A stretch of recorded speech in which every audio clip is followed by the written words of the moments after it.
Selamat pagi, kita akan mendengarkan renungan harian di hari Jumat ini, tapi terlebih dahulu kita berdoa. Tuhan Yesus yang baik, kami bersyukur untuk kebaikan-Mu dalam hidup kami. Hari lepas hari, Engkau berikan kepada kami hati yang bijaksana, sehingga kami mampu dan dapat untuk hidup di tengah-tengah kehidupan kami. Itu bukan karena kuat kami, tapi semata karena kasih setia-Mu. Di dalam nama Yesus kami berdoa. Amin. Firman Tuhan buat kita di pagi hari ini, yaitu yang tertulis dalam kitab Hosea 8 ayat 12, demikian firman Tuhan. Sekalipun kutuliskan baginya banyak pengajaranku, itu akan dianggap mereka sebagai sesuatu yang asing. Demikian firman Tuhan. Bapak, Ibu, dan Saudara yang dikasihi Kristus, Tuhan telah menuliskan hukum-Nya bagi mereka. Tetapi mereka tidak mau mengetahuinya dan tidak mau menentaatinya.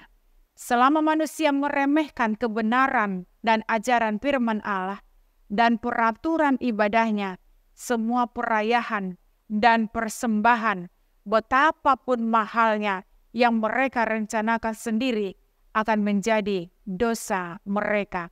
Karena hanya pelayanan itulah yang dapat diterima oleh Allah jika dilakukan sesuai dengan firman-Nya dan melalui Yesus Kristus. Bapak Ibu yang dikasihi Kristus, dikatakan tadi, aku telah menulis kepadanya hal-hal besar dari hukumku. Secara harafiah dikatakan aku menulis. Dosa mereka tidak dapat dimaafkan karena ketidaktahuan mereka. Tuhan telah menuliskan tugas-tugas mereka dalam 10 perintah dengan tangan-Nya sendiri. Dia telah menulisnya secara kuno dan beragam, sering diulang-ulang dan dengan cara yang berbeda-beda. Dia menuliskan sebagai hal itu kepada mereka atau mungkin kepada kita oleh Musa.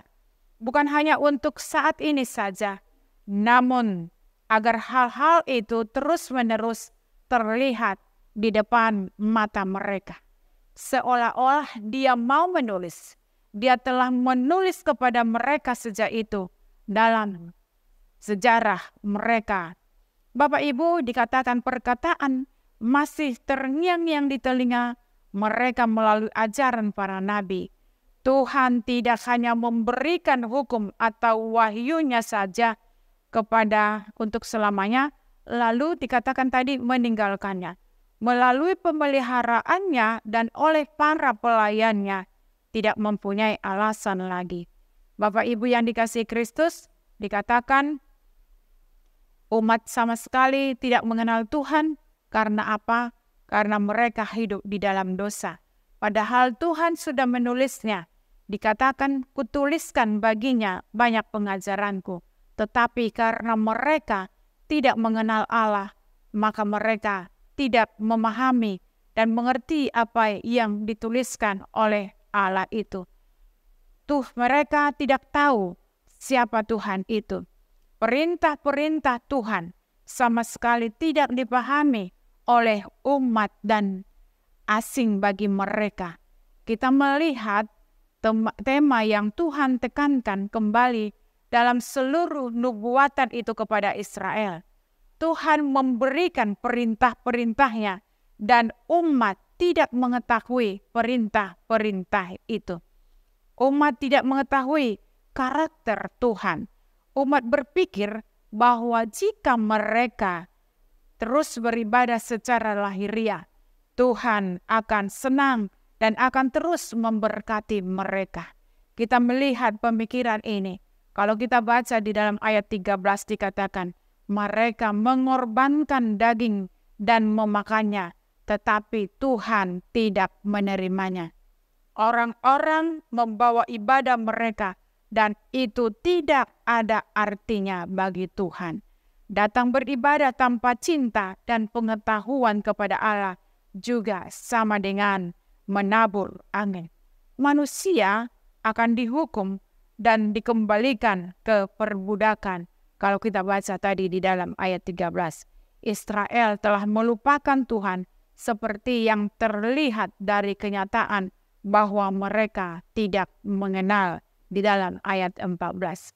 Bapak Ibu yang dikasihi Kristus Yesus, karena itu ketika Tuhan sudah memeteraikan perintah itu atau menunjukkan kepada kita apa yang harus kita lakukan di dalam kehidupan kita, maka kita harus melakukannya di dalam hidup kita, supaya kita tidak menganggap remeh ajaran Tuhan, tetapi kita lakukan di dalam kehidupan kita. Amin, kita berdoa. Terima kasih Tuhan Yesus, Engkau telah menuliskan yaitu aturan-aturan yang harus kami lakukan dalam kehidupan kami, supaya kami tetap Tuhan berjalan di dalam kebenaran. Tetapi terkadang kami lupa dan melanggar yaitu aturan-Mu, karena keinginan diri kami atau keinginan dosa. Tolong bantu kami Tuhan, supaya kami tetap hidup di dalam ajaran-Mu, supaya Engkau memberkati kehidupan kami. Terima kasih Tuhan, di dalam nama Yesus kami berdoa. Amin. Terimalah berkat Tuhan, anugerah Tuhan kita Yesus Kristus, dan pengasihan daripada Allah Bapa dan persekutuan Roh Kudus menyertai kamu sekalian. Amin. Selamat beraktivitas.